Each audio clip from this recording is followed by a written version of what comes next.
How to log out of Meitu. First of all, open the app on your device and tap on the Me icon at the bottom right corner of the screen.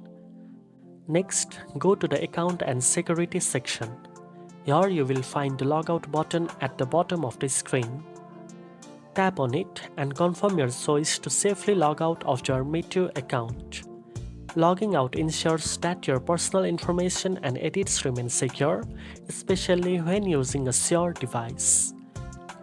You can log back in anytime using your email, Google, or Facebook account to continue enjoying Meitu's features like photo editing, filters, beauty effect, and collage. Now you know how to log out of Meitu.